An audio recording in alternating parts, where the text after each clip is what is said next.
والصلاة والسلام على سيد كل طيب طاهر وعلى آله وأصحابه الأطيب الأطاهر.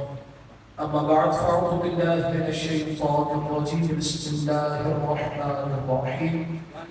وإنك لعلى خلق عظيم. آمنت بالله صدق الله العظيم. ببركته إن الله وملائكته يصلون على النبي يا أيها الذين آمنوا صلوا عليه وسلموا تسليما. اللهم صل على سيدنا ومولانا محمد معدن الجود والكرم وآله وأصحابه وبارك وسلم. الحامل الفتاوى کتاب کا نام مولا کائنات شیر خدا علی المرتضیٰ رضی اللہ تعالیٰ عنہ ارشاد فرماتے ہیں اللہ رب العزت نے جنت میں ایک درخت کو پیدا فرمایا ہے جس کا پھل سیب سے بڑا ہے، انار سے چھوٹا ہے، شہد سے زیادہ میٹھا ہے، دودھ سے زیادہ سفید ہے، مشک سے زیادہ خوشبودار ہے۔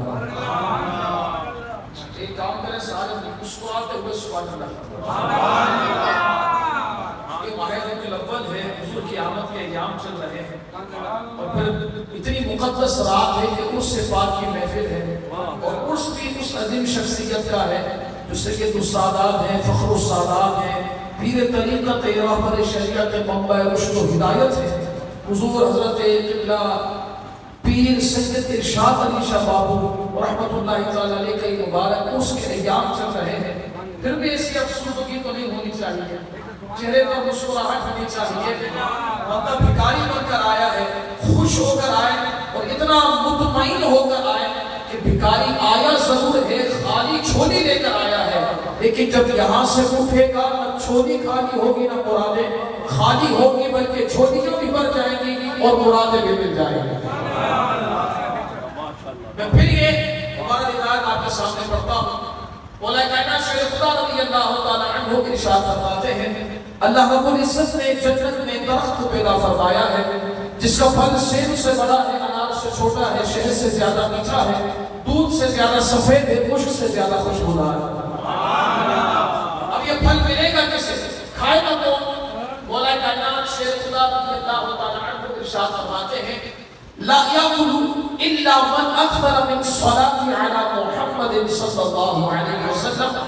آپ ارشاد فرماتے ہیں یہ عظیم الشان بے مثل و بے مثال پھل ہر ایک جنتی نہیں کھائے گا، بلکہ کھائے گا وہ جو دنیا میں کثرت کے ساتھ مصطفیٰ کریم پر درود و سلام پڑھے گا۔ یعنی یہاں سے کیا پتا چلا؟ سب سے پہلے بات درود پڑھنے والا جنت میں جائے گا۔ دوسری بات جنت میں بھی جائے گا اور اسے پروٹوکول بھی دیا جائے گا۔ پروٹوکول کیا ہوگا؟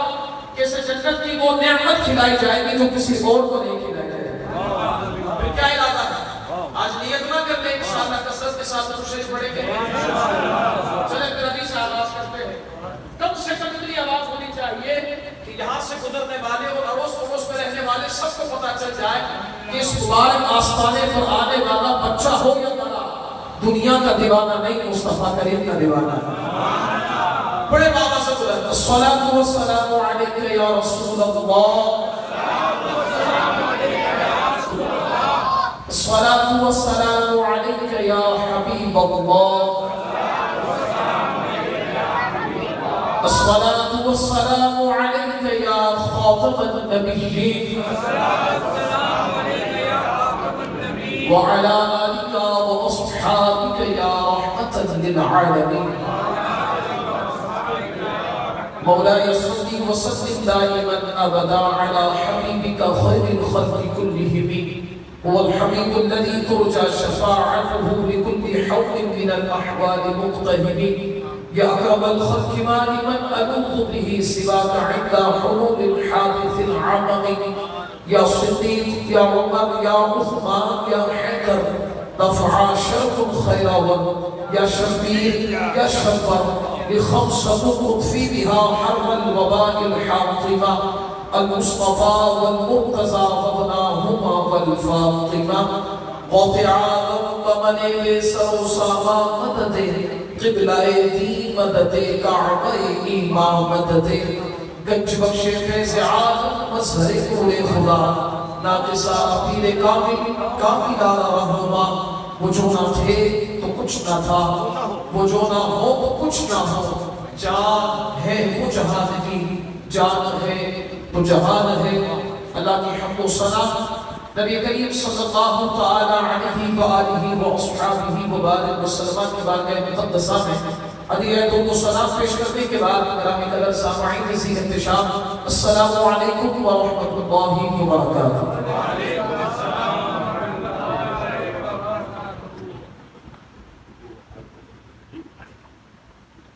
رب تعالیٰ کی توفیق اور اس کی عنایت ہے کہ بحمد اللہ تعالیٰ ہم اس بابرکت پر رونق پر نور آستان پاک اور اس عرس کی محفل میں ہم سب حاضر ہیں۔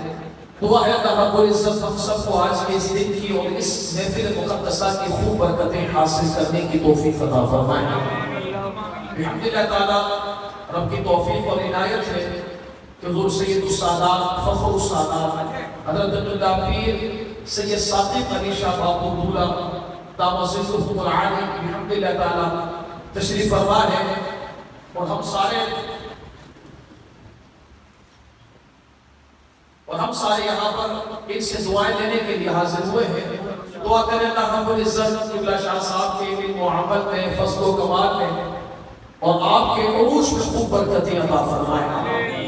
قرآن کریم حضور قبلہ پیر طریقت رہبر شریعت حضور سیدی و سندی قبلہ پیر سید ارشاد علی شاہ باپو دامت برکات العالیہ بھی قریب تشریف لائیں گے۔ شاہد باپو شاہد باپو انشاءاللہ قریب تشریف لائیں گے۔ شاہد ہو یا ارشاد، اگر شاہد کے حق ہے تو ارشاد بھی کر انشاءاللہ وہ تشریف لائیں گے، اور اللہ نے چاہا تو انشاءاللہ ہم ان کی زیارت بھی کریں گے اور ان سے ملفوظات بھی حاصل کریں گے۔ اللہ رب العزت حضرت کے علم و عمل میں، فضل و کمال میں، تبلیغ دین کے جذبے میں خوب برکتیں عطا فرمائے۔ سیدوں کو بند کر دے، سے آواز بول دیجیے۔ میں نے ایک آیت مقدسہ کا ایک جز میں نے آپ کے سامنے پڑھا ہے۔ اس میں رب کائنات بڑے خوبصورت اور پیارے انداز میں اپنے محبوب کا وصف کمال بیان فرما رہا ہے۔ وہ وصف کمال کیا ہے؟ رب فرماتا ہے انک لعلی خلق عظیم۔ میں یہ کہہ رہا ہوں رب تعالیٰ اپنے محبوب کا فضل کمال، وصف کمال بیان فرما رہا ہے۔ وصف کمال، اور وصف اگر حضور کا بیان کیا جائے اسی کو نعت کہا جاتا ہے، اور قرآن سے بڑھ کر نعت مصطفیٰ کریم کی کسی نے بیان نہیں کی، اور رب تعالیٰ بیان فرما رہا ہے وَإِنَّكَ لَعَلَىٰ خُلُقٍ عَظِيمٍ۔ محبوب ہم نے آپ کو ایسا بامکان بنایا ہے، ایسا عظمت اور شان، رفعت اور کمال والا بنایا ہے کہ ہر خوبی میں ہم نے آپ کو کمال عطا فرمایا ہے۔ لیکن محبوب یہ جو حسن اخلاق ہوتا ہے نا، محبوب ہم نے حسن اخلاق بھی آپ کو کمال طریقے کا عطا فرمایا ہے۔ حسن اخلاق سمجھتے کسے کہا جاتا ہے؟ حسن اخلاق کہتے ہیں کہ جب بندہ، ظاہری بات ہے ہم معاشرے میں رہنے والے ہیں، ہم انسان ہیں، ہمارے تعلقات لوگوں سے ہوتے ہیں، اب کس سے کس طرح ہمارا بیہیویئر ہے، تعلق کیسا ہے، ملاقات کا انداز کیسا ہے، ہم بات کرتے ہیں، بات کرنے کا انداز کیسا، گفتگو کرتے ہیں، گفتگو کرنے کا انداز کیسا، ہم اس کے ساتھ چلتے ہیں، اس کے ساتھ چلنے کا انداز کیسا، ان سارے انداز کو اخلاق کہا جاتا ہے۔ اور اخلاق اگر برے ہو اسے برے اخلاق کہا جاتا ہے، اور اخلاق اگر اچھے ہو تو اسے اچھا اخلاق کہا جاتا ہے۔ لیکن قربان جائے اپنے محبوب کی عظمت اور شان پر، اللہ رب العزت نے یہ نہیں فرمایا کہ میرے محبوب کو ہم نے اخلاق عطا فرمائے ہیں اور اچھے عطا فرمائے ہیں، فرمایا نہیں، اخلاق تو ہوتے ہی محبوب کے پاس اچھے ہیں، فرمایا ہم نے اخلاق دیے ہیں، لیکن کیسے؟ فرمایا عظیم اخلاق عطا فرمائے ہیں۔ لیکن جب ہم آپ گفتگو کرتے ہیں تو عمومی طور پر جو استعمال ہوتا ہے لفظ ہوتا ہے خلق کریم، کریم اخلاق ہے اس کے، آپ بڑے کریم اخلاق والا ہے، یہ عمومی طور پر ہم کہتے ہیں۔ اخلاق کے ساتھ لفظ کریم استعمال ہوتا ہے، لیکن یہاں پر کیا استعمال ہوا؟ عظیم۔ توجہ ہے آپ سب؟ عظیم کیا مطلب ہے؟ مطلب یہ ہے کہ اگر کریم کا لفظ استعمال کیا جاتا نا تو کوئی کہنے والا کہہ دیتا ہاں لطف و کرم عطا و کمال کے اندر اخلاق بڑے کریم ہیں، لیکن بس یہی تک ہے، آگے نہیں ہے۔ خلق عظیم فرما کر گویا یہ بتا دیا ہے کہ ہم نے سارے نبیوں کو اخلاق دیے ہیں، لیکن اپنے محبوب کو اخلاق ایسے دیے ہیں کہ سب اخلاق کا کمال ہم نے اپنے محبوب کو عطا فرما دیا ہے۔ یہ ہے مصطفیٰ کریم علیہ السلام کو کمال اخلاق عطا فرمایا۔ اور میں اس آیت مقدسہ کی ایک اور خاص آپ کو بات بتاؤں، دیکھیں عمومی طور پر جب استعمال ہوتا ہے لفظ وہ ہوتا ہے وَإِنَّ لَكَ خُلُقٍ عَظِيمٍ، ہم نے آپ کے لیے اچھے اخلاق دیے، یہ استعمال ہوتا ہے۔ لیکن یہاں جب استعمال ہوا ہے وَإِنَّكَ لَعَلَىٰ خُلُقٍ عَظِيمٍ، یہ علا کیوں استعمال ہوا؟ علا اس لیے استعمال ہوا کہ علا آتا ہے اظہار خلوہ کے لیے، یعنی کیا مطلب یہ بتایا جا رہا ہے محبوب کوئی یہ نہ سمجھے کہ صرف ہم نے آپ کو اخلاق دے دیے ہیں، فرمایا نا محبوب ہم نے آپ کو اخلاق بھی دیے ہیں اور اخلاق کا مالک بھی بنا دیا ہے۔ یہ ہے مصطفیٰ کریم علیہ السلام کی نعت۔ صرف قرآن کی ایک آیت کے جز میں ایسی نعت ہے، ذرا سوچو نا مصطفیٰ کریم کی نعت پورے قرآن میں کیسی ہوگی؟ یہ حضور نبی کریم علیہ السلام کا حسن اخلاق ہے۔ اور یہ جو اولیاء اللہ کے اندر صفات ہوتی ہیں، کچھ ایسی صفات ہوتی ہیں کہ جس سے ولی پہچانے جاتے ہیں، اور ان تمام صفات میں ایک صفت حسن اخلاق بھی ہوتی ہے، یعنی کس سے کس طرح پیش آنا ہے، ہمارا انداز، ہمارا بیہیویئر، ہمارے تعلقات کیسے ہونے چاہیے۔ اپنی ذات کے لیے کبھی بھی دشمنی نہیں، اپنی ذات کے لیے کبھی بھی لڑائی نہیں، ہاں دشمنی ہے اللہ اس کے رسول کے لیے، دوستی ہے اللہ اس کے رسول کے لیے۔ اور حضور فرماتے ہیں من احب للہ وابغض للہ ومنع للہ وعاقى للہ قد استكمل الایمان۔ حضور نبی کریم علیہ السلام ارشاد فرماتے ہیں جس نے اللہ کے لیے محبت کی، جس نے دشمنی اللہ کے لیے کی، جس نے کسی کو دیا اللہ کے لیے، جس نے کسی کو دیا، جس کو کسی نے روکا اللہ کے لیے، حضور فرماتے ہیں ایسے بندے کا ایمان مکمل ہو جاتا ہے۔ یعنی جس کے اندر یہ ساری خوبیاں ہو کہ اس کی زندگی ہو ہی اللہ کے لیے، جس کے اندر ایسی خوبیاں ہو اس کا ایمان کامل ہوتا ہے۔ اور توجہ رکھنا کہ میں اور آپ نہیں فرما رہے، کہ میں اور آپ نہیں کہہ رہے ہیں، کہنے والے مصطفیٰ کریم ہیں۔ ہماری بات غلط ہو سکتی ہے لیکن آقا دو عالم علیہ السلام کی بات غلط نہیں ہو سکتی ہے۔ حضور نے فرمایا ہے تو سچ فرمایا ہے، ایسے بندے کا ایمان بھی کامل ہے، اور یہ وہ بندہ ہوگا جو اس کے قریب جائے گا اس کا ایمان بھی کامل ہو جائے گا۔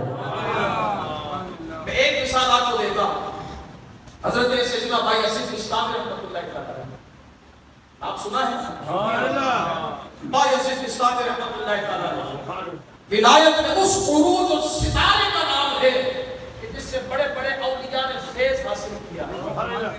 اس عروج والے ستارے کو بھائی اسد بستامی رحمۃ اللہ تعالی کہا جاتا ہے۔ حضرت بھائی اسد بستامی رحمۃ اللہ تعالی کے اخلاق کتنے پیارے تھے، ذرا یہ سنیے گا۔ روایت میں آتا ہے کہ ایک مرتبہ معاملہ یہ ہوا کہ آپ کے گھر کے برابر میں ایک یہودی کا گھر تھا، اور وہ یہودی اتنا غریب تھا کہ اس کے پاس چراغ جلانے کے لیے نہ تیل تھا، نہ ماچس تھی، نہ کسی سے کوئی جلا سکتا تھا، کوئی ایسی چیز نہیں کہ کسی سے جلا سکے۔ اب ہوا ایک مرتبہ یہ کہ ایک دن وہ یہودی اپنے گھر سے نکلا تجارت کی غرض سے کہ کہیں نہ کہیں جاؤں گا، کچھ نہ کچھ کام ہو جائے گا۔ اب وہ نکلا تو آنے میں دیر ہو گئی، اندھیرا گھر میں، ایک بیوی گھر میں موجود، چھوٹا بچہ گھر میں موجود، اندھیرے کی وجہ سے گھر میں وہ بچہ رونے لگا، چلانے لگا۔ اب پریشانی اتنی ہو گئی کہ اجالا کرنے کے لیے کچھ ہے نہیں ہے، نہ تیل ہے، نہ کوئی ایسی چیز ہے جس سے آگ جلائی جا سکے۔ بھائی اسد بستامی رحمۃ اللہ تعالی نے اپنے خادم سے فرمایا کیا ہوا ہے، برابر سے رونے کی آواز کیوں آ رہی ہے؟ خادم نے عرض کی حضور غربت کی وجہ سے چراغ جلا نہیں سکتے ہیں، اور جو یہودی ہے وہ گیا ہوا ہے تجارت کے لیے، بچہ تنہا ہے، ماں تنہا ہے، وہ رو رہا ہے بچہ، گھبراہٹ کی وجہ سے، پریشانی کی وجہ سے، خوف کی وجہ سے۔ حضرت بائزید بسطامی رحمۃ اللہ تعالی نے فرمایا کہ ہمارے گھر میں بھی ایک چراغ ہے، اب کیا کریں؟ فرمایا کام کرتے ہیں، صحن کے ایسے حصے میں رکھ دو کہ اس کے اجالے سے ہمیں بھی فائدہ ہو جائے اور اس کے گھر میں بھی اجالا چلا جائے۔ کتنا پیارا اخلاق ہے، کتنا خوبصورت اخلاق ہے۔ اب ہوا کیا؟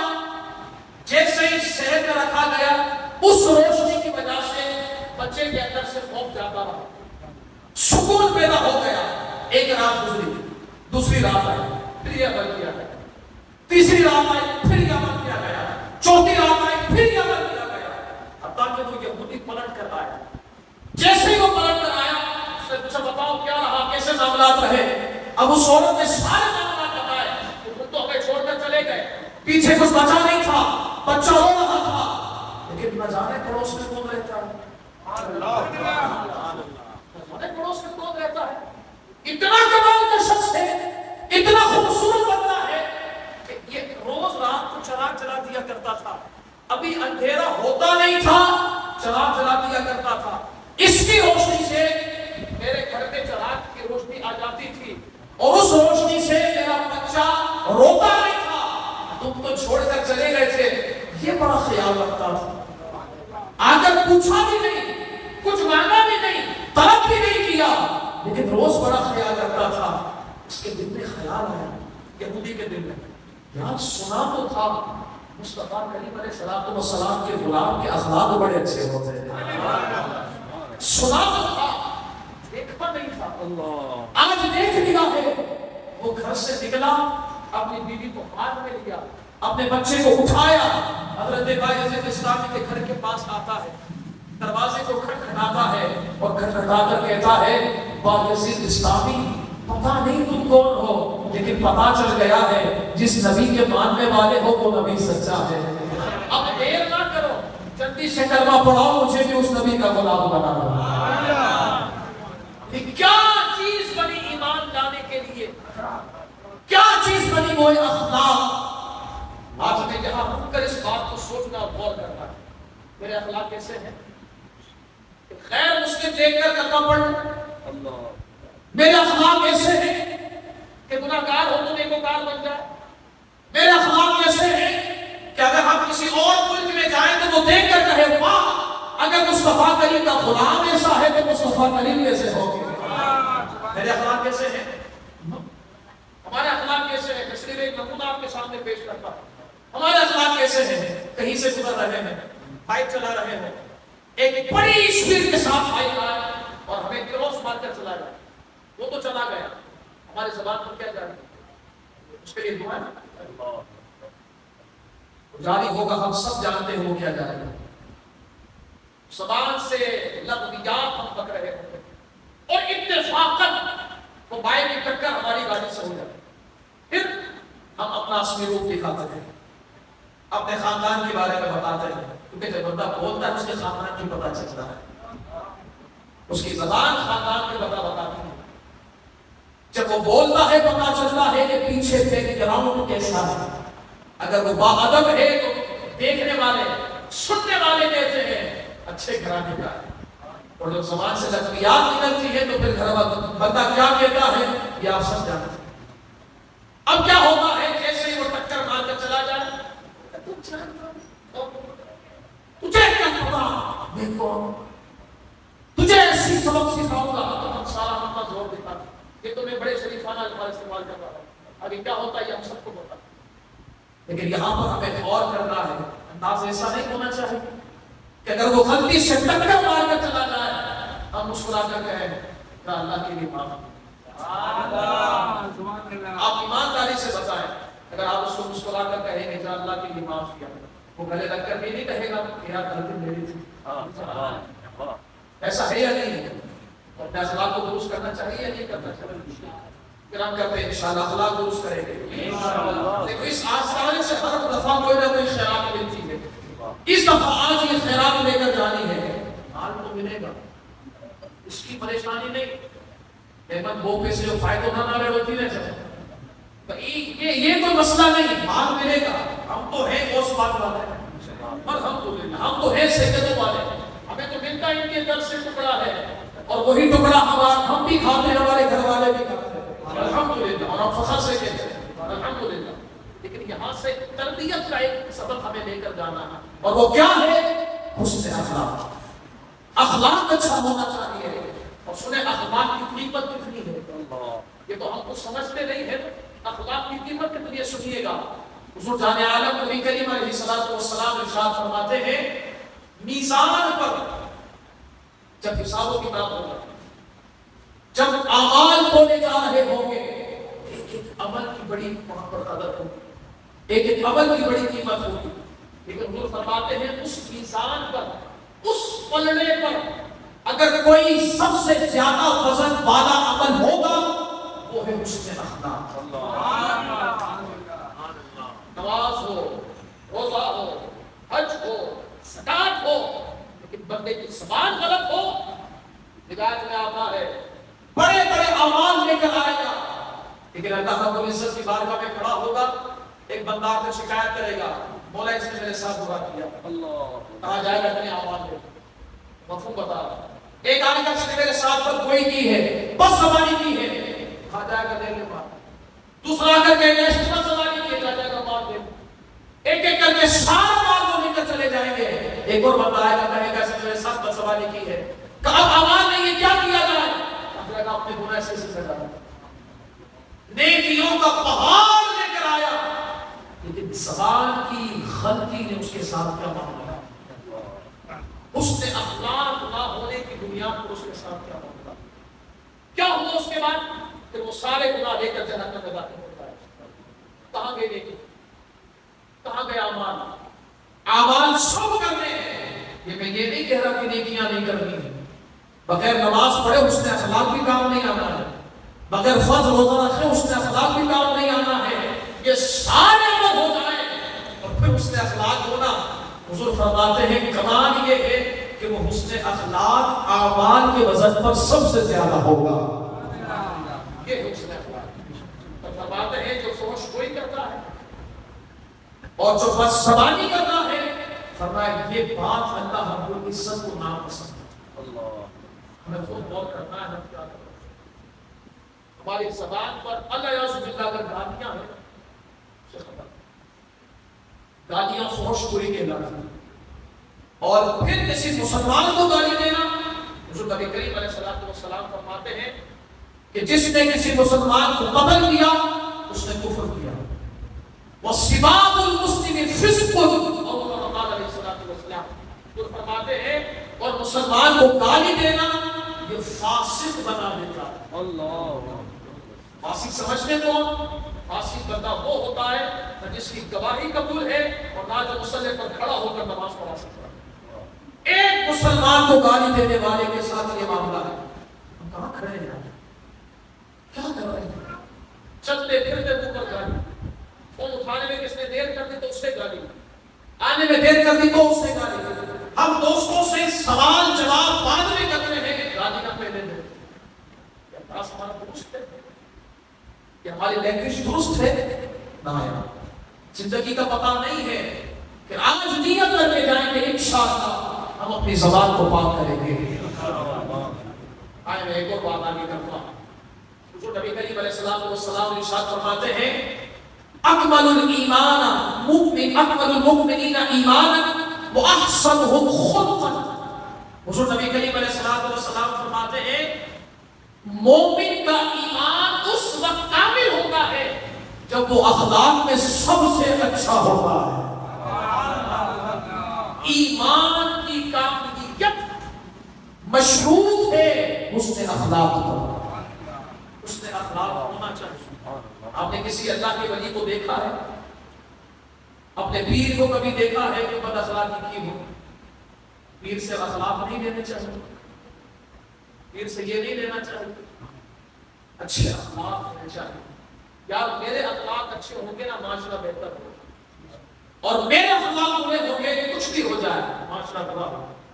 جس گھر میں ماں باپ گالی دینے والے ہونا وہاں کی اولاد گالی دینے والی ہوتی ہے، اور جس کے ماں باپ گالی دینے والے نہ ہو ان کے ماں باپ بھی گالی دینے والے تھے۔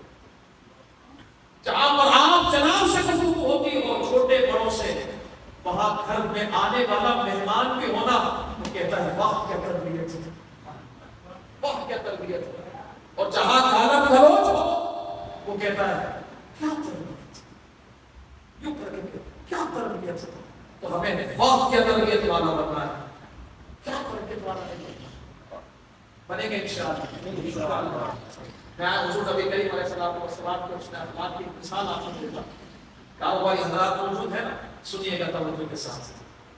حضور نبی کریم علیہ الصلوۃ والسلام حضرت فاروق اعظم رضی اللہ تعالیٰ عنہ حضور کی بارگاہ میں حاضر تھے۔ حضور جان عالم صلی اللہ علیہ وسلم کچھ ارشاد فرما رہے تھے۔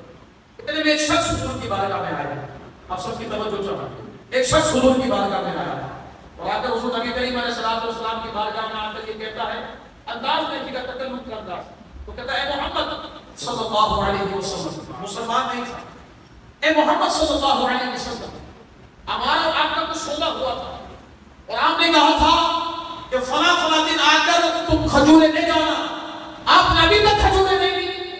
کمال یہ تھا وہ وقت مقرر ہونے سے پہلے آیا، ابھی وہ وقت آیا نہیں تھا، وہ پہلے آ گیا اور پہلے آ کر انداز یہ تھا اس کا، پہلے آ کر اس کے بولنے کا انداز یہ تھا۔ اب معاملہ کیا ہوا؟ معاملہ یہ ہوا کہ جیسے اس نے آ کر کہا نا، حضرت فاروق اعظم رضی اللہ عنہ وہاں پر موجود، آپ فرماتے شخص خدا کی عزت کی قسم ہے اگر مصطفیٰ کریم علیہ الصلوۃ والسلام وہاں پر نہ ہوتے نا تو میں تیری گردن اڑا کر رکھ دیتا۔ اللهم صل على سيدنا ومولانا محمد معدن الجود والكرم وآلہ واصحابہ وبارک وسلم۔ الحمدللہ تعالی ہماری اس محفل کی رونق، اس محفل کی جان حضرت قبلہ پیر طریقت رہبر شریعت پیر سید شاہد علی شاہ باپو دامت برکاتہ العالیہ الحمدللہ تشریف فرما ہے، رونق افروز ہیں، اور میں حضرت کے سامنے کیا بات کر سکوں۔ بحمدللہ تعالی میں یہ بڑے اعزاز کے ساتھ اور فخر کے ساتھ یہ بات کہتا ہوں کہ جتنا سیکھا ہے وہ اللہ وہ حضرت ہی کے دروس کو سن کر سیکھا ہے، اور میں ابھی سبق سنا رہا ہوں۔ سبحان اللہ، نعرہ تکبیر، اللہ اکبر، نعرہ رسالت، نعرہ تحقیق، نعرہ حیدری، نعرہ غوثیہ، نعرہ غوثیہ، فیض رضا، فیض ارشادیہ، علماء اہل سنت، پاسدار ختم نبوت، زندہ باد، زندہ باد، پاسدار ختم نبوت، لبیک یا رسول اللہ، لبیک لبیک یا رسول اللہ، لبیک یا رسول اللہ صلی اللہ علیہ وسلم۔ بحمدللہ تعالی صوفی صاحب بھی تشریف لا چکے ہیں، آہستہ آہستہ اور برکتوں میں اضافہ ہوتا جا رہا ہے۔ اللہ تعالی ہم ان تمام روشن چراغوں کو مزید اسی طرح فزودہ رکھے اور ہم سب کو ان سے فیض حاصل کرتے رہنے کی توفیق عطا فرمائے۔ میں عرض کر رہا تھا اس نے اخلاق کے حوالے سے، ولی کی صفتوں میں سے ایک صفت اس نے اخلاق بھی ہوتی ہے۔ وہ آپ سب نے سماعت کر لی ہے کہ حضور کا اس نے اخلاق آپ کے سامنے عرض کر رہا تھا۔ حضرات محترم، حضور نبی کریم علیہ السلام آپ حضرت فاروق اعظم رضی اللہ تعالیٰ عنہ موجود تھے حضور کی بارگاہ میں، اور کچھ سبق چل رہا تھا۔ حضور نبی کریم علیہ السلام کی بارگاہ میں ایک شخص آ کر کہتا ہے، اے محمد صلی اللہ علیہ وسلم، آپ کا ہمارا کچھ معاملے میں سودا ہوا تھا اور آپ نے کہا تھا فلاں دن میں یہ تمہیں پورا کر دوں گا، اور دیکھو تم نے ابھی تک کیا نہیں۔ اب انداز دیکھیں کیسا، انداز کتنا سخت تھا، حالانکہ صحابہ کبھی بھی حضور کو نام لے کر نہیں پکارتے۔ توجہ ہے، صحابہ کبھی بھی حضور کا نام لے کر نہیں پکارتے ہیں، جب بھی پکارا ہے کبھی یا رسول اللہ کہا ہے، کبھی یا حبیب اللہ کہا ہے، کبھی یا نبی اللہ کہا ہے، آپ کو ان صفاتی ناموں کے ساتھ پکارا۔ اب اس کا انداز بتا رہا تھا کہ وہ مومن نہیں، مسلمان نہیں تھا۔ اس نے کہا ہے محمد صلی اللہ علیہ وسلم، آپ کا ہمارا سودا ہوا اور آپ ہمیں ابھی تک مال ہمیں دیا نہیں۔ حضور نبی کریم علیہ السلام نے فرمایا ابھی تو دن مکمل نہیں ہوئے ہیں، جس تاریخ کا معاملہ ہوا تھا وہ تاریخ ابھی تک آئی ہے، ہونا تو یہ چاہیے وہ شرمندہ ہوتا، اپنی بات تو خلدی کو تسلیم کرتا، لیکن اس نے اٹھ کر حضور کی شان میں ایک اور جملہ کہا. اس نے کہا اے محمد صلی اللہ علیہ وسلم، آپ اور آپ کے خاندان والوں کا معاملہ یہ ہے، اللہ یا رسول اللہ، آپ کا معاملہ یہ ہے کہ آپ سودا تو کر لیتے ہیں، جب دینے کی باری آتی ہے آپ دیتے نہیں ہیں. دلائل النبوہ میں روایت ہے، جب لینے کی باری آتی ہے دیتے نہیں. اب حضرت فاروق اعظم رضی اللہ تعالیٰ عنہ وہاں موجود تھے. یہ کیسے ہو سکتا ہے حضور کے لیے کوئی لفظ استعمال کرے اور فاروق اعظم رضی اللہ تعالیٰ عنہ موجود ہو تو سن لے؟ یہ کیسے ہو سکتا ہے؟ آپ نے فرمایا چپ ہو جا، خدا کی عزت کی قسم ہے اگر حضور نہ ہوتے نا ابھی عمر اپنی تلوار سے تیری گردن کو تیرے تن سے جدا کر دیتا. حضرت فاروق اعظم رضی اللہ تعالیٰ عنہ کا یہ جلال جب حضور نبی کریم علیہ السلام نے ملاحظہ فرمایا نا، فرمایا عمر خاموش ہو جا. عمر ہونا بات حسن اخلاق کی ہے. عمر ہونا تو یہ چاہیے تھا عمر کہ تم مجھے دے دے کہ ان کا جو بنتا ہے تو دے دو، اور اس سے جا کر کہتے کہ جب مطالبہ کرنا ہو تو اچھے انداز میں مطالبہ کرتے. اب فرمایا عمر چلو ایک کام کرو، جتنا ہمارا طے ہوا تھا اتنی کھجور اس کو دے دو. ایک کام کرنا کچھ زیادہ دینا، جتنا طے ہے اتنا نہیں دینا، اس سے کچھ زیادہ دے دینا. حضور نبی کریم علیہ السلام کا یہ فرمان سن کر حضرت عمر فاروق اعظم رضی اللہ تعالیٰ اس بندے کا ہاتھ پکڑ کر لے کر گئے اور لے کر جا کر آپ نے ساری کھجوریں دی اور کہا یہ تمہاری کھجوریں، اور کہا یہ کچھ زیادہ ہے. وہ کہتا ہے عمر جتنی ہے جتنا طے ہوا تھا وہ تو مل گئی، بات سمجھ میں آتا ہے زیادتی کیوں؟ زیادتی کیوں؟ حضرت فاروق اعظم رضی اللہ تعالیٰ عنہ مسکرا کر فرماتے ہیں نادان تجھے پتہ ہی نہیں ہے تو آیا مصطفیٰ کریم کے دربار میں، تو جانتا نہیں ہے تو کیا مطلب؟ کہا جب میں نے سخت الفاظ میں بات کی نا تو حضور نے فرمایا عمر تیری بات سے اس کا دل ٹوٹ گیا ہوگا نا، عمر ایک کام کر جا کر اسے کچھ زیادہ کھجوریں دے دینا تاکہ اس کا دل خوش ہو جائے. اب وہ شخص جو تھا نا بتائے کیا کہتا ہے؟ وہ کہتا ہے عمر تم جانتے ہو میں کون ہوں؟ فرمایا نہیں. کہا اے عمر میں زید بن ساعنہ ہوں، میں یہودیوں کا بہت بڑا عالم ہوں، میں نے توریت پڑھ لی تھی، میں نے حضور کی ساری نشانیاں پڑھی تھی، ایک ایک کر کے سب نشانیاں دیکھ رہا تھا، ان کے حسن کو دیکھا سمجھ گیا نبی ہے، ان کی گفتگو کو دیکھا سمجھ گیا نبی ہے، ان کے کردار کو دیکھا سمجھ گیا نبی ہے. دو نشانیاں باقی تھی، مجھے چیک کرنا تھا کہ وہ نشانیاں بھی پائی جاتی ہیں یا نہیں. کہا کیا نشانیاں تھی؟ کہا پہلی نشانی یہ تھی کہ اگر کوئی ان سے سختی کے ساتھ پیش آتا ہے تو اس کے ساتھ علم اور بردباری کے ساتھ پیش آتا ہے، اور کوئی ان سے روکتا ہے تو یہ اسے عطا فرماتے ہیں. اب جملہ سنیں، حضرت زید بن ساعنہ رضی اللہ تعالیٰ عنہ فرماتے ہیں عمر گواہ ہو جاؤ میں اس وقت کلمہ پڑھ کر مصطفیٰ کریم کا غلام بنتا ہوں، میرا مال بہت سارا ہے، میں آدھا مال مصطفیٰ کریم کے قدموں میں قربان کرتا ہوں. سبب کیا بنا؟ اس نے اخلاق. ہم کہاں کھڑے پھر میں آ کر یہ بات کروں ہمارے اخلاق کیسے ہیں، ہمارا انداز گفتگو کیسا ہے. ہمارے ساتھ اگر ایسا ہو جائے دکان پر بیٹھے ہوئے ہو مارکیٹ کے اندر اور ایک بندہ آ کر کہے اپنی بات ہوئی تھی نا کہ تم 14 تاریخ کو مال پورا کرو گے، دیکھو ابھی تک تم نے مال پورا نہیں کیا. 14 نہیں کھا رہا ہے 14 آج پورا کر دیں گے. نہیں تم ہو ایسے، تمہارا خاندان ایسا. کیا معاملہ ہوگا اس کے بعد؟ جانتا نہیں یہ کیا پتا بڑا دکھا رہے ہمیں، ایک کال کروں گا اٹھا لے گا تو اٹھا لیا جائے. یہ ہمارا انداز ہوتا ہے اور اس انداز سے کیا فائدہ ہوا ہمیں پتا ہے اور کتنا نقصان ہوا ہمیں پتا ہے. کاش اگر وہاں پر بھی یہی ہوتا نا، یار تو میرا دوست ہے کوئی مسئلہ نہیں، ابھی نہیں ہوا تاریخ آئی نہیں ہے بعد میں کر لیں گے. تو کیا خیال تھا؟ وہ بھی مسکرا کر نہیں کہتا ہاں یار ہم ہیں تو دوست، کوئی مسئلہ نہیں، آج نہیں ہوا کل کر لیں گے. لیکن ہم اپنا اخلاق تو دکھائے، اس میں اخلاق تو ہونا چاہیے، اچھا برتاؤ تو ہونا چاہیے نا. لیکن یہاں پر میں ایک اور بات کہوں گا، ہمارے ساتھ ایک تھوڑا سا یہ مسئلہ بھی ہو گیا ہے آج کل کی فضاؤں کے اندر. جب حضور کی بات آئے گی ہمیں اس نے اخلاق بتایا، حضور کے استاد کی بات آئے گی تو اس نے اخلاق نظر آیا. جب صحابہ کے گستاخ کی بات آئے گی تو اس نے اخلاق نظر آیا. جب ہمیں اہل بیت کے گستاخ کی بات آئے گی تو ہمیں اس نے اخلاق نظر آئے گا. کوئی مسئلہ نہیں. اپنے اچھے برتاؤ کے ساتھ پیش ہو. سخت نہیں بولتے ہیں, اچھے برتاؤ کے ساتھ پیش ہو. کیوں گئے میرا آقا سیدی مسند اعلیٰ حضرت امام سنت شاہ امام احمد رضا خان فاضل بریلوی رحمۃ اللہ تعالیٰ علیہ کا جملہ سنیں. آپ نے ایسے لوگوں کے لیے ارشاد فرمایا تھا کہ لوگوں اگر تمہاری ماں تمہارے باپ کو کوئی گالی دے, بتاؤ بیٹھو گے اس کے ساتھ, کھاؤ گے اس کے ساتھ, اچھا برتاؤ کرو گے؟ نہیں, تم اس کے مخالف ہو جاؤ گے. فرماتے ہیں ماں باپ کے لیے غیرت ہے, مصطفیٰ کریم کے لیے غیرت ہے, صحابہ کے لیے غیرت نہیں, اہل بیت کے لیے غیرت نہیں. فرمایا یہاں پر یہ بات سمجھ لیجیے, جہاں پر جھک جانا غیرت ہے وہیں پر اکڑ جانا بھی غیرت ہے.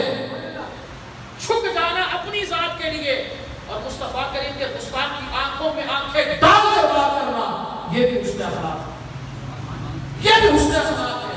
اگر تو حضور کا گستاخ ہو ہمیں نہیں چاہیے, اپنا ہو تب بھی نہیں چاہیے. امام فرماتے ہیں اسے ایسے نکالو جیسے دودھ سے مکھی کو نکال کر پھینک دیتے. چاہے اپنوں سے ایسا اپنائیت کیا ہے, ہمارا رشتہ ان سے تو نہیں ہے نا, ہمارا رشتہ تو ہے ہی مصطفیٰ صلی اللہ علیہ وسلم. جو حضور کا ہوا ہم اس کے غلام, جو حضور کا نہیں وہ ہمارا نہیں, چاہے کتنا بڑا کیوں نہ, چاہے اس کی کتنی بڑی حیثیت کیوں نہ ہو. ہمارے ایک اور بات سنیں, گفتگو کو بے اختتام کی طرف لے کر آتا ہوں. حضور نبی کریم علیہ السلام ترمذی شریف کے حدیث مبارکہ ہے, ایک صحابی حضرت ابو امامہ باہلی رضی اللہ تعالی عنہ, حضور نبی کریم علیہ السلام فرماتے ہیں کہ حضرت ابو باہلی فرماتے ہیں حضور نبی کریم علیہ السلام مدینے میں کسی جگہ پر بیٹھ کر کھانا تناول فرما رہے تھے. اب سب کی توجہ چاہو, حضور تناول فرما رہے تھے کھانا. ایک عورت آئی جو بس زبان تھی, بے حیا تھی. حضرت ابو امامہ باہلی فرماتے ہیں مدینے کی سب سے زیادہ بس زبان عورت وہ حضور کی بارگاہ میں آئی اور آ کر کہتی ہے محمد صلی اللہ علیہ وسلم آپ کھانا تناول فرما رہے ہیں, کچھ عطا فرمائیں, کچھ عطا فرمائیں. حضور نے فرمایا اے امامہ اس کو دے دو. اب اس میں سے کچھ نکالا جا رہا تھا. عورت تھی نا, مانگنے والوں کا انداز میں اپنا ہوتا ہے, اور مانگنا بھی چاہیے اور ادب سے بھی مانگنا چاہیے, اور کبھی کبھی سب کچھ مانگ لینا چاہیے. مانگنے والا ہونا چاہیے, عطا کرنے والے تو ہوتے ہی ہیں. کبھی کبھی ایسا بھی جوش ہوتا ہے کہ بن مانگے عطا کر دیتے ہیں, اور کبھی کبھی اتنا کمال ہوتا ہے کہ مانگنے والا مانگتا جاتا ہے اور یہ جھولیاں بھرتے جاتے ہیں. حضرات محترم, حضور نبی کریم علیہ السلام کی بارگاہ میں وہ عورت عرض کرتی ہے حضور مجھے یہ نہیں چاہیے, یہ والا نہیں چاہیے, ہمیں کیا چاہیے؟ عرض کرتی ہے حضور جو آپ کے دل میں. ہاں آپ سمجھے نہیں, جو آپ کے دل میں. اب ذرا سوچنا اس دیوالے میں کتنی خوبیاں, اس منہ کے اندر جو دیوالہ ہے اس میں کتنی خوبیاں ہیں. لعاب دہن بھی ہے, وہ لعاب دہن کہ جب کھارے پانی میں جائے تو شہد سے زیادہ میٹھا ہوتا ہے. وہ لعاب دہن جو مولا کائنات شیر خدا رضی اللہ تعالیٰ عنہ کے آپ آنکھوں کے چشم آنکھوں پر لگائے تو وہ آنکھوں کے چشم کا مرض بالکل سرے سے چلا جائے. اور وہی لعاب دہن جب صدیق اکبر رضی اللہ تعالیٰ عنہ کو غار میں سانپ ڈس لے حضور لگاتے وہ اثر چلا جائے. وہ لعاب دہن, اور پھر وہ زبان پاک, وہ زبان جس کو سب کچھ کی کنجی کہیں اس کی نافذ حکومت پہ حق ہے. سبحان, وہ زبان پاک اس دیوانے میں لگی ہوئی ہے, بس ہوئی ہے. ہاں کمال کے دیوانے کے اندر بڑا غور کریں نا.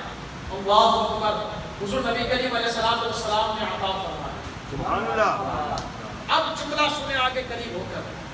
حضرات محترم حضرت ابو امامہ باہلی رضی اللہ تعالی عنہ ارشاد فرماتے ہیں جانتے ہو حضور نے کیوں عطا فرمایا؟ جانتے ہو کیوں فرمایا؟ آج کی تو آپ بھی بتائیں نا.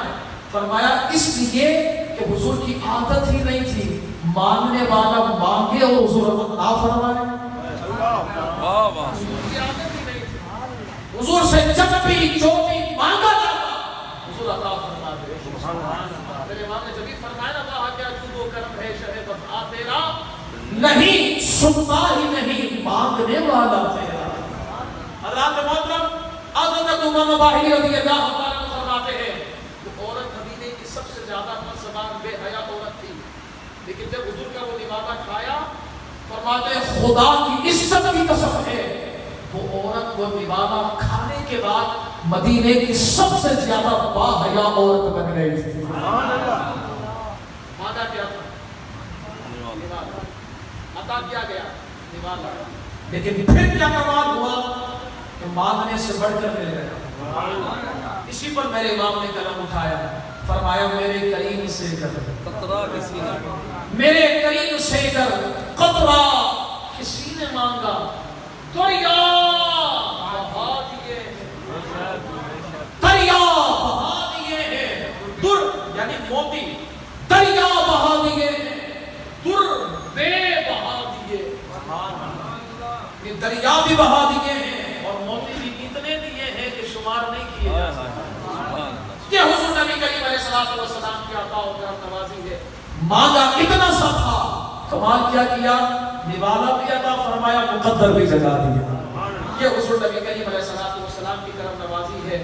تو پھر یہی حضور کی آمد ہے, یہی ربیع الاول کا مہینہ ہے. جشن منائیں گے نا انشاءاللہ, اور دھوم دھام سے منائیں گے انشاءاللہ. کوئی منع کرنے والا منع کرے نا, اس سے کہنا آپ جائیے جائیے, ہم رسول اللہ کے جنت رسول, آپ جائیے, آپ وہ رستے جائیے, یہ سیدھی سڑک تو یہ ہمارے لیے ہے, اور یہی سیدھی سڑک شہر شفاعت نگر کی ہے. ہم سیدھے چلیں گے, ہمیں ٹیڑھا بیڑا چلنا آتا ہی نہیں. آپ جاؤ جہاں جانا ہے, لیکن ہم تو گھر کو بھی سجائیں گے, اپنے آپ کو بھی سجائیں گے, سیدوں کی بارگاہ میں آئیں گے, ان سے کہیں گے نانا جان سے عرض کر دیجئے گا غلام ہے آیا ہے, غلام کو قبول فرما لیجئے, یہاں سے سند قبولیت مل جائے, دنیا بھی بیڑا پار ہے, آخرت میں بھی بیڑا پار ہے. جھنڈے لگائیں گے انشاءاللہ. پتہ ہے جھنڈے کیوں لگائے جاتے ہیں؟ دلیلیں بہت ساری ہیں. جھنڈے کیوں لگائے جاتے ہیں؟ مجھے اشارہ مل گیا ہے تو ہم کریں گے انشاءاللہ. سبحان اللہ. جھنڈے کیوں لگاتے ہیں سنیے گا. سب سے پہلی بات, جب حضور نبی کریم علیہ الصلوۃ والسلام کی ولادت ہوئی, سیدہ نجیبہ طاہرہ زاہدہ عابدہ مومنہ سیدہ آمنہ رضی اللہ تعالی عنہا. نہیں میں نے اپنی امی جان کا نام نہیں لیا, میں نے مصطفیٰ کریم کی امی جان کا نام ابھی بھی نہیں. سارے سبحان اللہ.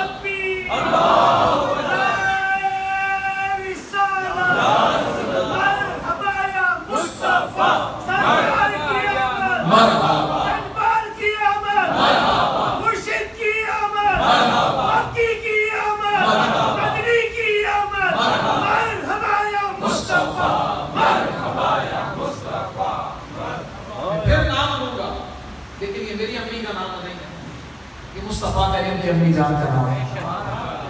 ان کی عزت ناموس اور ان کے قدموں پر ہماری ماؤں کی عزت ہے قربان. آج بھی کچھ بدبخت نکلیں گے, تو جب موسمی کیڑے ہوتے ہیں, بارش برستی ہے تو کیڑے نکلتے ہیں, ایسے ہی جب مہینے آتے ہیں تو مہینے کے بھی کچھ کیڑے ہوتے ہیں جو نکلتے ہیں. ماہ ربیع الاول آتا ہے تو کچھ کیڑے نکلتے ہیں جس کا اظہار ہوتا ہے سوشل میڈیا پر. وہ نکل کر کہتے ہیں نبی کی تو اپنی جان مومنہ نہیں تھی. میں نے کہا شرم آنی چاہیے. جن کو وضو کی تمیز نہیں وہ آج فیصلہ کریں گے نبی کی امی جان مومنہ ہے یا نہیں ہے, وہ فیصلہ کریں گے.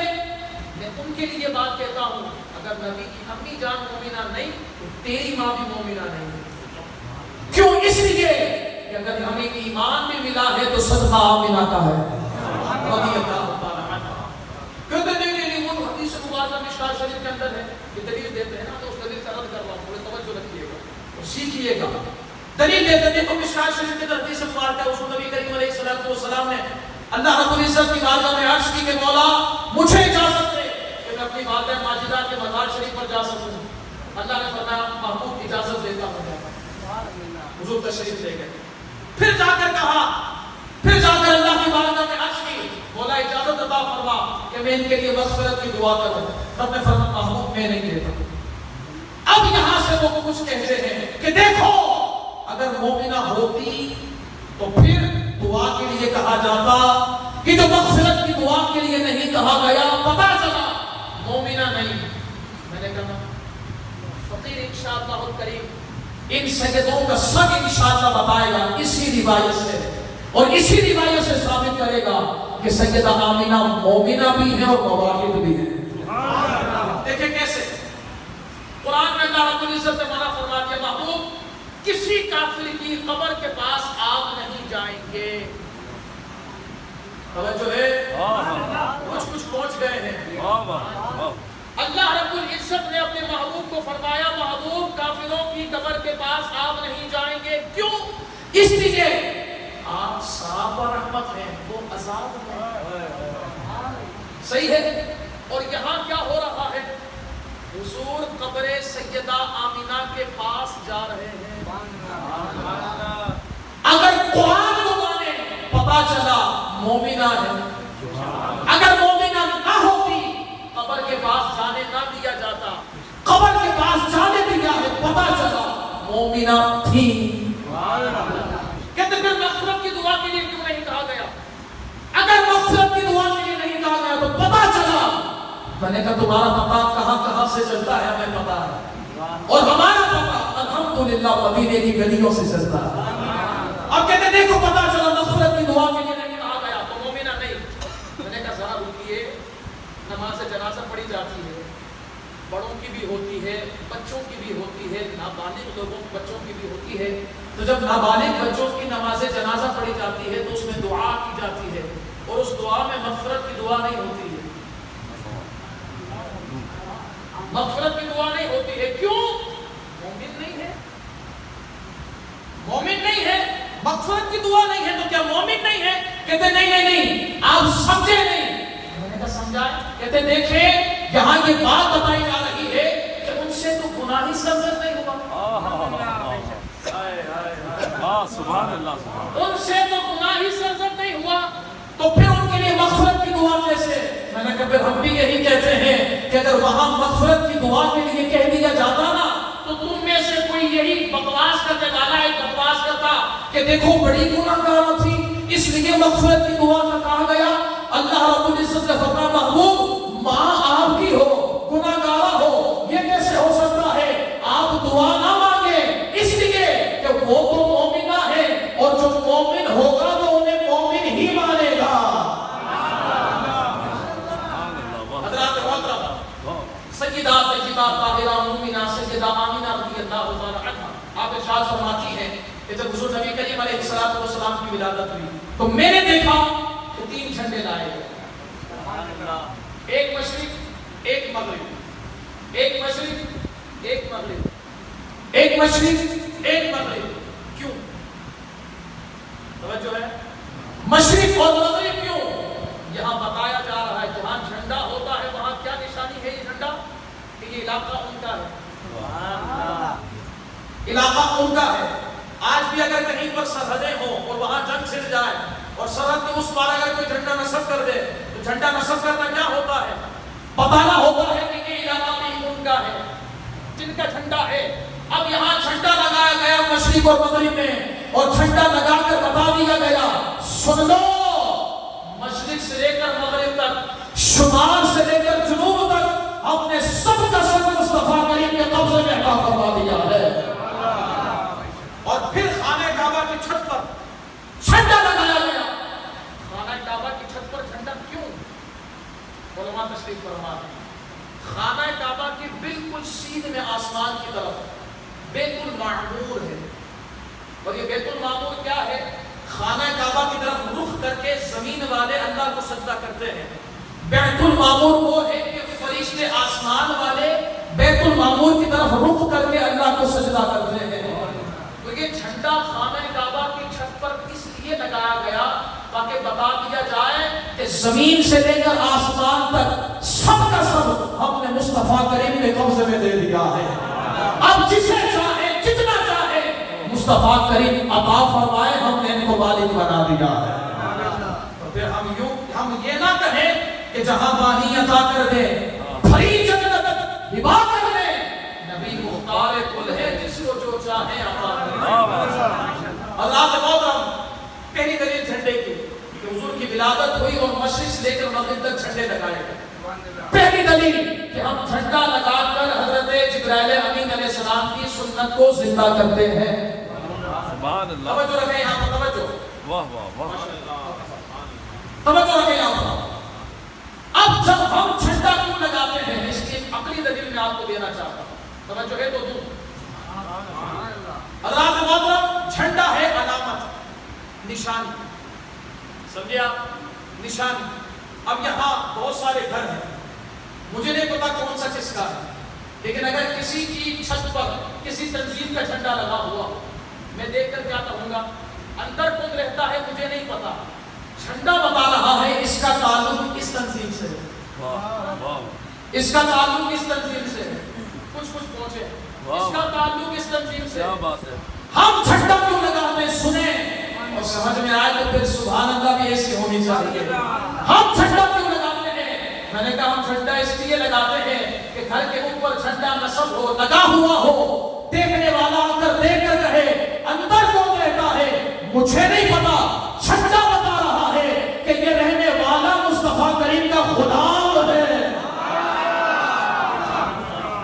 جھنڈا تو ہم اس لیے لگاتا ہے, اور ہم چھپ تو نہیں سکتے نا بھائی, چھپے ہو جو غلطی پر ہو, ہم تو اظہار کرتے ہیں الحمدللہ غلام ہے اور اسی غلامی میں فخر ہے, الحمدللہ اسی غلامی میں ناز ہے, اور یہی غلامی ہوگی انشاءاللہ الکریم کہ حضور آگے آگے ہو,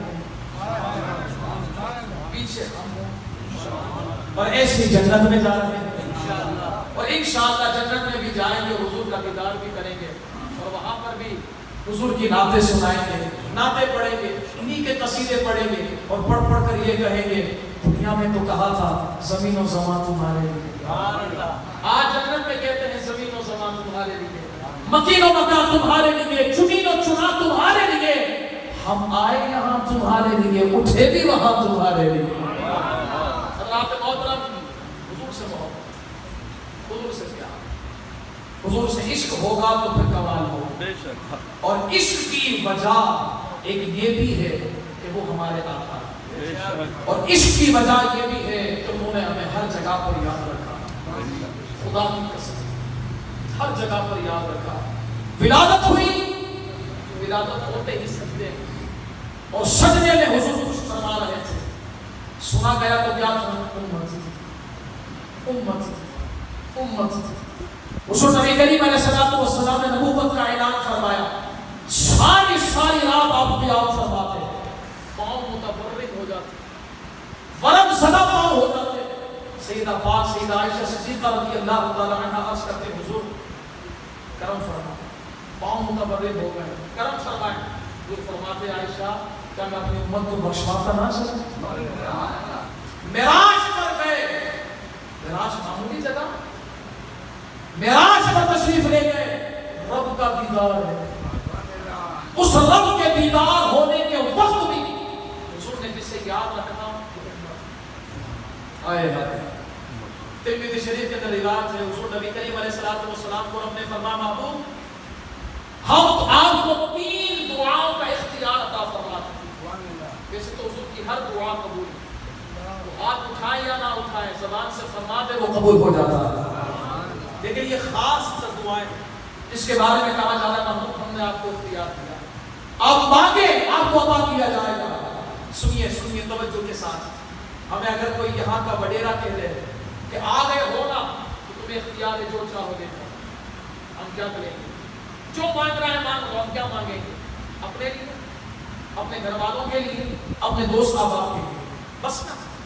لیکن قربان جائیں اپنے آپ پر, قربان جائیں. اختیار دینے والا اللہ رب العزت, اور دیا اپنے محبوب کو, اور کہا جا رہا ہے محبوب مانگیے, آپ کو اختیار دیا ہے. سنے حضور نے کیا فرمایا, اے مولا میری امت کو بخش. کہو سبحان اللہ. اے مولا میری امت کو بخش, ایک دعا. پھر اے مولا میری امت کو بخش, دوسری دعا اپنی لیے نہیں, اپنی امت کے. اور یہ امت آج حضور کو بھول جائے گی کیسے ہو سکتا. حضور نے 2 دعائیں مانگی اور فرمایا ایک دعا میں میدان محشر میں مانگنا, جب ابراہیم کو بھی میری ضرورت ہوگی, علیہ السلام. یہ حضور نبی کریم علیہ السلام کا دعا مانگنا اور اپنی امت سے محبت کرنا. پھر حضور نبی کریم علیہ السلام انتقال فرما گئے, دنیا سے تشریف لے گئے. اب جب آپ کو قبر پاک مزار پاک میں رکھا گیا, ہونٹ حرکت کر رہے تھے, کان لگائے گئے, اس میں بھی یہی تھا امتی امتی امتی, یہاں بھی امت ہو جاتی. پھر میدان محشر ہوگا. حضور فرماتے ہیں سارے انبیاء کے لیے عرش پر کرسیاں لگائی جائیں گی. کرسی میری بھی ہوگی, توجہ رکھیے, کرسی میری بھی ہوگی, لیکن کچھ دیر کے لیے اٹھ جاؤں گا. کیوں؟ فرماتے ہیں ایسا نہ ہو کہ اس عالی شان کرسی پر بیٹھا رہوں اور مجھے ایسے ہی جنت میں داخل کر دیا جائے اور میری امت جہنم میں ہو. فرمایا میں اس وقت تک جنت میں نہیں جاؤں گا جب تک اپنے امتیوں کو جنت میں داخل نہیں کر دیتا. اتنا حضور محبت فرماتے ہیں. پھر اس میدان محشر میں جب سگی ماں ساتھ چھوڑ دے گی, جب سگا بھائی ساتھ چھوڑ دے گا, باپ ساتھ چھوڑ دے گا, بہنیں ساتھ چھوڑ دے گی, اولاد ساتھ چھوڑ دے گی, سب دوست بھاگ جائیں گے, دور دور ہوں گے. اب وہاں کون کام آئے گا؟ مصطفیٰ صلی اللہ علیہ وسلم. ہوگا کیا؟ اللہ کی بارگاہ میں پہلا سجدہ, یا محمد صلی اللہ علیہ وسلم ارفع رأسک سل تعطى واشفع تشفع. کہا جائے گا اے محبوب سر اٹھائیے نا, مانگیے عطا کیا جائے گا, سوال کیجئے پورا کیا جائے گا, شفاعت کیجئے آپ کی قبول کی جائے گی. شفاعت کس کی ہوگی؟ اپنی امت. پھر کہا جائے گا امتی امتی امتی, اور فرمائے گا محبوب اتنے تمہوں کو بخشا. پھر یہی دوسری مرتبہ حضور سجدہ کریں گے, پھر یہی معاملہ ہوگا, پھر فرمایا جائے گا اتنا بخش دیجیے. پھر تیسرا سجدہ ہوگا, پھر اپنی امت کے لیے, پھر فرمایا جائے گا اتنے بخش دیجیے. پھر چوتھا سجدہ ہوگا, توجہ ہے, چوتھا سجدہ حضور فرمائیں گے, اور کس کے لیے؟ اپنی امت کے لیے. فرمائیں گے چوتھے سجدے کے بعد اے محبوب سر اٹھائیے, مانگیے عطا کیا جائے گا, شفاعت کیجیے قبول کی جائے گی. پھر وہاں حضور عرض کریں گے مولا یہ کرم فرما دینا جس نے دنیا میں ایک مرتبہ صرف کلمہ پڑھا ہو, کوئی اور نیکی نہ کی ہو, اس سے بھی بخش. اور فرمائے گا محبوب یہ میرا کام ہے, مجھے میری عزت جلال کبریائی کی قسم ہے, جس نے دنیا میں ایک مرتبہ بھی کلمہ پڑھا ہوگا اور کوئی نیکی نہیں کی ہوگی, میں رب ہو کر انہیں جہنم سے نکال کر جنت میں داخل کر دوں گا. کتنا یاد کرتے ہیں محبوب اپنے امت, کتنا یاد کرتے ہیں آپ اپنی امت کو. اسی لیے تو میرے امام نے فرمایا نا, جو نہ بھولا ہم غریبوں کو رضا, جو نہ بھولا ہم غریبوں کو رضا. یاد اس کی اپنی عادت کی, اپنی عادت بنائے حضور کو یاد کرنا, اپنی عادت بنائے حضور کو یاد کرنا, اپنے زندگی کا حصہ بنائے حضور کو یاد کرنا. بات ہو تو حضور کی ہو, گفتگو ہو تو حضور کی ہو, آنکھیں آنکھوں کی بات ہو تو حضور کی ہو, نعتیں ہو تو حضور کی ہو, جو کچھ ہو حضور کے لیے ہو. خدا کی قسم جب ایسی محبت ہوگی, ایسا پیار ہوگا, تو انشاءاللہ کرم پھر کرم والا ہوگا, پھر وہی کرم دیکھنے والا ہوگا. حضرات محترم, حضور نبی کریم علیہ السلام کے جب اس قدر کرم کی بات ہو رہی ہے, تو میں ایک اور کرم کی بات ہے. توجہ ہے تو کہیں سبحان اللہ. بخاری شریف پتہ ہے کون سی کتاب؟ بخاری, الجامع الصحیح للبخاری, بخاری شریف. حضور نبی کریم علیہ السلام کے فرمان پر مشتمل ایک کتاب بخاری, اور یہ بخاری وہ کتاب جس کے بارے میں علماء فرماتے ہیں کہ قرآن کے بعد سب سے اصح ترین کتاب بخاری شریف. اور یہ بخاری ہم بھی پڑھتے ہیں, وہ بھی پڑھتے ہیں, لیکن وہ ہم سے پوچھتے ہیں ہمیں تو نہیں ملتی اس طرح کی روایت ہے, آپ کو کیسے مل جاتی ہے؟ میں کہتا ہوں آپ کے پڑھانے والوں میں اور ہمارے پڑھانے والوں میں فرق ہے. آپ کے پڑھانے والے جب پڑھاتے ہیں نا بخاری, اور اس طرح کی روایتیں آتی ہیں حضور کی شان والی, تو پرچہ گھما کر کہتے ہیں اپنے مطلب کی نہیں, اپنے مطلب کی نہیں.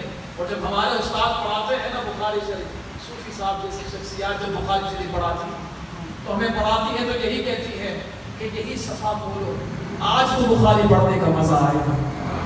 اور پھر ہماری کلاسوں میں ایسا بھی ہوتا ہے جب یہ شان و عظمت والی بخاری شریف پڑھی جا رہی ہوتی ہے نا، تو استاد کی بھی آنکھوں سے آنسو جاری ہوتے ہیں، شاگرد بھی رو رہے ہوتے ہیں، ایک عجیب کیف اور منظر ہوتا ہے۔ دیکھنے والا یہ کہتا ہے جب پڑھانے والا اور پڑھنے والا حضور کا کلام ہے، جب اس کلام کی یہ شان ہے تو جس وقت مصطفیٰ کریم کلام فرماتے ہوں گے اس وقت کی شان کا عالم کیا ہوگا۔ حضرات محترم، یہی بخاری شریف حضور کے کرم کی بات کر رہا ہوں، آپ کی شان کی بات کر رہا ہوں کہ آپ اپنے غلاموں سے کتنا محبت اور پیار کرتے ہیں۔ حضرت جابر بن عبداللہ انصاری رضی اللہ تعالیٰ حضور کی بارگاہ میں آئے، عرض کرتے حضور والد کا انتقال ہو گیا، ان کا کچھ قرض تھا جو میرے ذمہ آ گیا، ان کی بیٹیاں میری بہنیں جن کا نکاح میرے ذمہ آ گیا ہے، حضور بہنوں کی شادی کرنی ہے اور قرض کھا کر قرض ادا کرنا ہے۔ حضور منتظر تھا کھجوریں آئیں، تو وہ کھجوریں آئیں گی تو میں قرض بھی ادا کر دوں گا، بہنوں کو بھی دے دوں گا۔ لیکن حضور معاملہ یہ ہوا کہ اتنی کھجوریں نہیں آئی ہیں کہ میں کھجوریں دے کر مال اس کا قرض پورا ادا کر سکوں اور بہنوں کی شادی کر سکوں۔ حضور دونوں میں سے کوئی ایک کام بھی ہونا ممکن نہیں ہے، آپ کرم فرما دینا۔ وہ قرض لینے والے آئے ہوئے ہیں، مطالبہ کر رہے ہیں، آپ اتنا کرم فرما دیں، آپ تشریف لے آئیں اور آپ کہہ دیں کہ جتنا دیتا ہے اتنا لے لو، باقی معاف کرو۔ اتنا سا مانگا ہے، اتنا سا ہے۔ اب دیکھیں مانگا حضور سے، تو آپ چلیں کرم فرما دیں۔ فرمایا اچھا جی چلنا ہے چلو۔ اچھا وہ آئے تھے مشکل کے وقت، اور جو مشکل کو حل کرے اسے کشا کہتے ہیں، تو یہاں کیا بنا؟ مشکل کشا مصطفیٰ کریم صلی اللہ علیہ وسلم۔ اور یہ کون کر رہا ہے؟ صحابی رسول، مشکل کشائی کے لیے آ رہے ہیں۔ اب دیکھیں حضور نبی کریم علیہ السلام کی بارگاہ میں آئے، فرمایا چلو چلتے ہیں۔ اب حضور نبی کریم علیہ السلام ساتھ چل رہے ہیں، ہائے ہائے ہائے کمال ہے، دیکھنے والوں کا بھی منظر خوبصورت ہو۔ حضور نبی کریم علیہ السلام چل رہے ہیں، ساتھ صحابی رسول بھی۔ اب ہوا یہ کہ اس مقام پر پہنچے جہاں سارے قرض خواہ موجود تھے، کھجوریں موجود تھی۔ حضور نے فرمایا جابر میرا صحابی ہے جو کہتا اس کی بات مان لو۔ اب وہ بھی تھے نا قرض خواہ مدینے والے، انہوں نے کہا حضور آپ آ ہی گئے ہیں تو تھوڑا تھوڑا نہیں، پورا ہی لے کر جائیں گے، پورا ہی لے کر جائیں گے۔ اب روایت میں آتا ہے حضور نبی کریم علیہ السلام نے فرمایا جابر ایک کام کرو، کھجوروں کو 3 حصوں میں تقسیم کر دو، سب سے عمدہ ایک جگہ پر، متوسط ایک جگہ پر، اور جو ادنا ہے اسے ایک جگہ پر، یہ 3 ڈھیر لگا دیے۔ حضور نبی کریم علیہ السلام سب سے عمدہ کھجوروں کے پاس گئے، آپ نے ایک چکر لگا دیا۔ دیکھو بھائی ہم خانہ کعبہ کے گرد چکر لگاتے ہیں نا، اللہ کریم جلد ہمیں لے کر اس آسمانی کی برکت سے جب ہم چکر لگاتے ہیں نا تو اپنے گناہوں کو دھوتے ہیں، اور جب نبی کریم علیہ السلام اس ڈھیر کے گرد گرد گھوم رہے تھے نا تو اس کے اندر برکت کو داخل فرما رہے تھے۔ اب ہوا کیا؟ حضور نبی کریم علیہ السلام اس ڈھیر کے اوپر آئے اور بیٹھ گئے، تشریف فرما ہو۔ اب فرمایا ایک قرض لینے والوں ایک ایک کر کے آتے رہو، ایک ایک کر کے آتے رہو، اپنا پیمانہ لاتے رہو، بھرتے رہو۔ ایک آئے اپنا پیمانہ لیا، بھر کر چلے گئے، دوسرے آئے اپنا پیمانہ لیا، بھر کر چلے گئے، تیسرے آئے اپنا پیمانہ لیا، بھر کر چلے گئے، ایک ایک کر کے سب چلے گئے۔ حضرت جابر بن عبداللہ رضی اللہ تعالی عنہما فرماتے ہیں کبھی میں ڈھیر کو دیکھ رہا تھا، کبھی مصطفیٰ کریم کو دیکھ رہا تھا، اور کبھی ان کے پیمانوں کو دیکھ رہا تھا۔ کہتے ایک ایک کر کے سب آتے جا رہے تھے اور بڑھتے جا رہے تھے، جاتے جا رہے تھے۔ فرماتے سب کا مکمل ہو گیا۔ حضور نبی کریم علیہ السلام اس ڈھیر سے تشریف لائے، اٹھے، فرماتے ہیں معاملہ یہ ہوا لم تنقص ثمرۃ واحدۃ، فرماتے ہیں خدا کی عزت کی قسم ہے جب میں نے اس کھجور کے ڈھیر کو دیکھا نا سارے پیمانہ بھر کر چلے گئے۔ فرماتے ہیں خدا کی عزت کی قسم ہے اس ڈھیر سے ایک کھجور بھی کم نہیں ہوئی تھی۔ یہ میرے آقا کا کرم، یہ میرے آقا کا کرم۔ وہ پیمانہ بھر کر بھی چلے گئے اور یہاں سے ایک کھجور بھی کم نہیں ہو رہی ہے۔ فرماتے ہیں راوی حضرت جابر بن عبداللہ رضی اللہ تعالی عنہما نا کمال ہو گیا، کرم ہو گیا، آپ جھومنے لگے، آپ جھومنے لگے. جب جھوم رہے تھے نا حضور نے دیکھا مسکرایا. روایت کی الگ ہے، بخاری شریف میں نہیں. اب جب یہ حضور نے دیکھا تو فرمایا مسکرا کر، اے جابر خوش ہوئے؟ جابر خوش ہوئے؟ اور اس کے حضور خوش ہونے والی بات ہے. فرمایا جاؤ نا میرے عمر کو بتا کر. سب کہیں سبحان اللہ. جاؤ نا میرے عمر کو بتا کر آؤ. اب جملہ سنیے گا. حضرت عمر فاروق اعظم رضی اللہ تعالیٰ عنہ کے پاس گئے اور جا کر بڑے خوش خوش تھے، بھاگتے ہوئے گئے، مسکراتے ہوئے کہہ رہے تھے عمر کمال ہو گیا، کمال ہو گیا، کمال ہو گیا. فرمایا کیا ہوا؟ کمال یہ ہوا ہے حضور تشریف بھی لے آئے، قرض خواہ کا پیمانہ بھی بھر گیا، سارا قرض بھی ادا ہو گیا. کمال ہوا، کھجور بھی کم نہیں ہوئی. حضرت عمر مسکرا کر فرماتے ہیں آنے میں دیر ہو گئی، آنے میں دیر ہو گئی. دیر کیا ہوئی؟ فرمایا جب حضور جا رہے تھے نا تبھی میں نے کہہ دیا تھا آج جابر کا کام بھی ہو جائے گا، کھجورے بھی بچ جائیں گے. یہ ہے صحابی کا عقیدہ اور یہ ہے حضور کا کرم کہ بارگاہ میں آتے ہیں مشکل کو حل کرنے کے لیے. اور حضور بھی یہ نہیں فرماتے کیسے، کیوں؟ ہم تو ہیں مشکل کشا، مشکل کشائی تو کریں گے. حضور نبی کریم علیہ الصلوۃ والسلام نے مشکل کشائی فرمائی ہے. اور پھر ایک اور روایت سنیں. اب یہ جب حضور کے کرم کی بات آ رہی ہے اور مشکل کشائی کی بات آ رہی ہے تو باتیں حضور کی شان و عظمت میں بہت ساری ہیں. دلائل النبوۃ روایت ہے، کتاب کا نام ہے. حضور نبی کریم علیہ الصلوۃ والسلام کی بارگاہ میں ایک صحابی آئے، عرض کرتے ہیں حضور بچی کی شادی کرنی ہے. حضور بچی کی شادی کرنی ہے، حضور خوشبو چاہیے. توجہ ہے آپ سب کی؟ حضور خوشبو چاہیے. اب سارے پڑھے لکھے حضرات موجود ہیں ماشاءاللہ. پتہ چلا حضور کی عطر کی دکان تھی، حضور عطر فروخت کرتے تھے، لیکن صحابہ حضور سے مانگ رہے ہیں.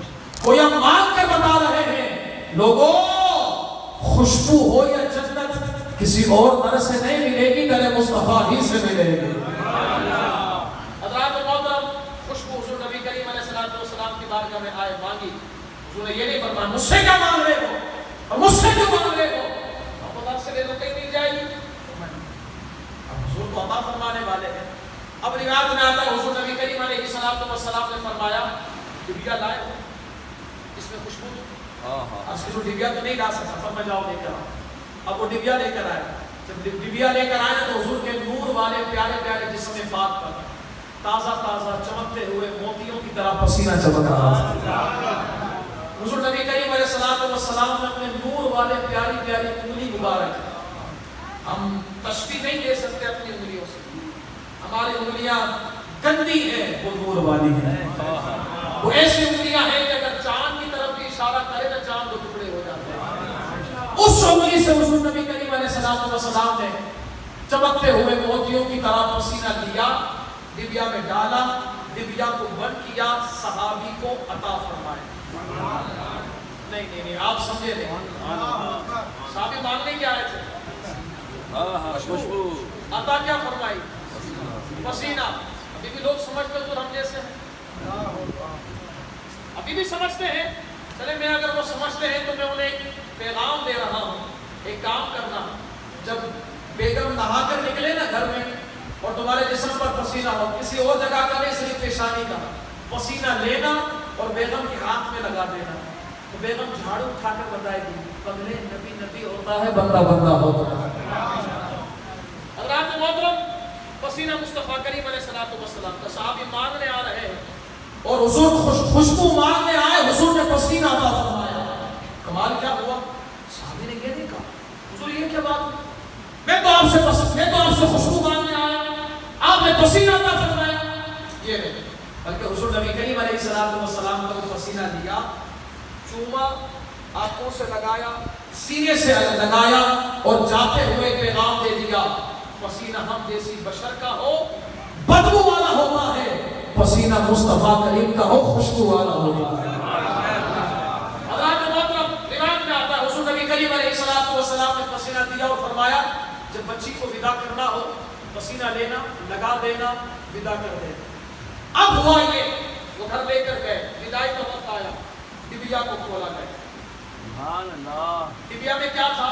پسینہ مبارک۔ اور حضور نے کیوں عطا فرمایا تھا؟ خوشبو کے لیے۔ اب کمال دیکھے ہوا کیا؟ روایت میں آتا ہے جیسے ہی وہ ڈبیا کو کھولا گیا، ان کا گھر تو ان کا گھر، مدینے کی کوئی گلی ایسی نہیں تھی جو 7 دن تک مصطفیٰ کریم کے پسینے کی خوشبو سے نہ مہک رہی ہو۔ جن کے پسینوں میں یہ کمال ہے۔ اللہ حضرات محترم، حضور نبی کریم علیہ السلام کا پسینہ مبارک لیا، بچی کو لگایا، ودا کر دیا۔ اب یہ تو ہو گئے روایت ختم۔ اب غزالی زمان رازیت ہو رہا، حضرت علامہ مولانا احمد سعید کاظمی رحمۃ اللہ تعالیٰ نے آپ نے اٹھایا قلم اور آپ نے فرمایا جانتے ہو پسینہ کس کا ہے؟ مصطفیٰ کریم علیہ السلام کا۔ اور کیسے ہو سکتا ہے؟ محمود رہے۔ فرماتے ہیں کہ پسینہ مصطفیٰ کریم علیہ السلام کا ہے، جس بچی کو لگایا ہے زندگی بھر اسے کبھی عطر لگانے کی ضرورت نہ پڑی، اس کا جسم ہمیشہ مصطفیٰ کریم کے پسینے کی خوشبو سے مہک رہا تھا۔ نعرہ تکبیر۔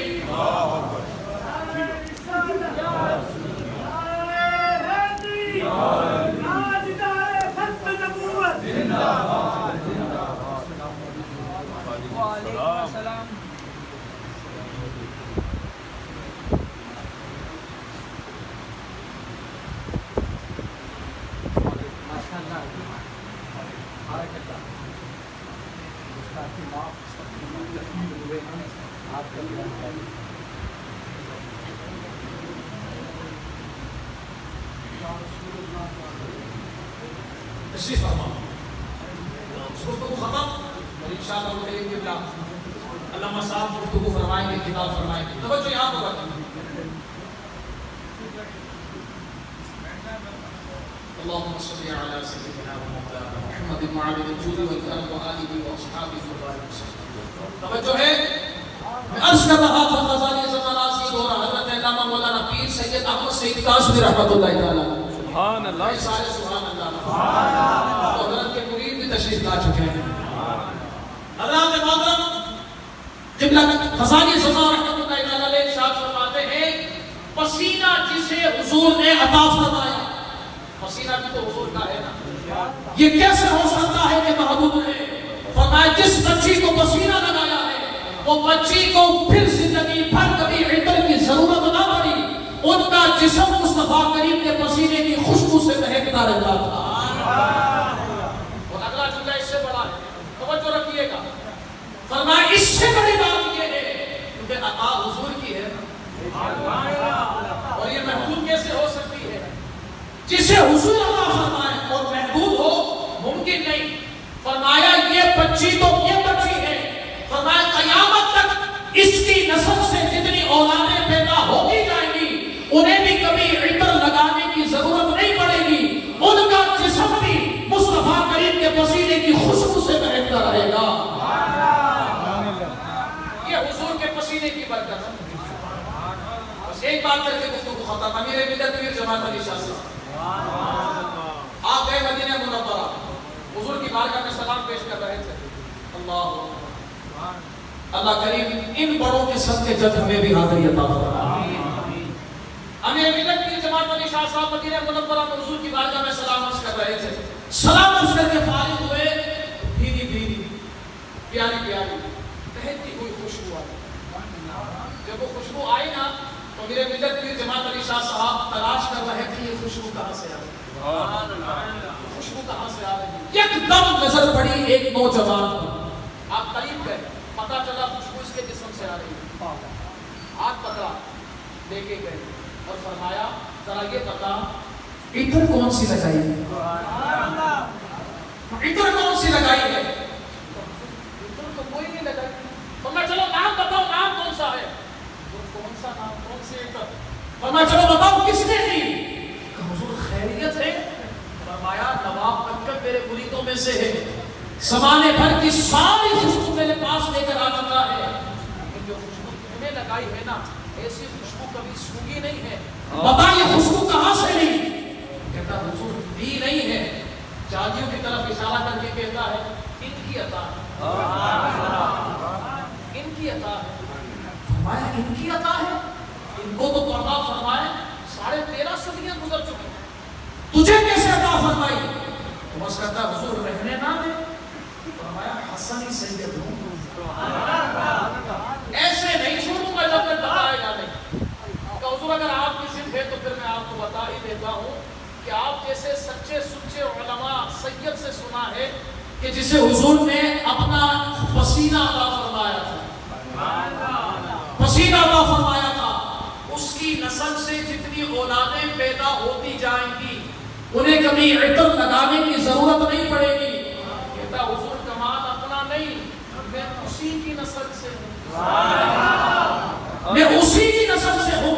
حضور یہ جو خوشبو آ رہی ہے اپنی نہیں، مصطفیٰ کریم کے پسینے کی خوشبو ہے۔ اسی پر میرے امام نے فرمایا، اور خوشبو ختم، میرے امام فرماتے ہیں واللہ جو مل جائے، یا واللہ جو مل جائے، واللہ جو مل جائے میرے گل کا پسینہ، مانگے نہ کبھی عطر نہ پھر چاہے دلہن پھول۔ اللہ تعالی ہم سب کی اس حاضری کو اپنی بارگاہ عالیہ میں قبول و منظور فرمائے۔ ان سیدوں کے صدقے، علماء کے صدقے اللہ تعالی ہم سب کی حتمی بخشش و مغفرت فرمائے، حضور کی سچی پکی غلامی عطا فرمائے، ہمیشہ باادب بنائے اور باادبوں کے ساتھ بٹھائے۔ وآخر دعوانا ان الحمد للہ رب العالمین۔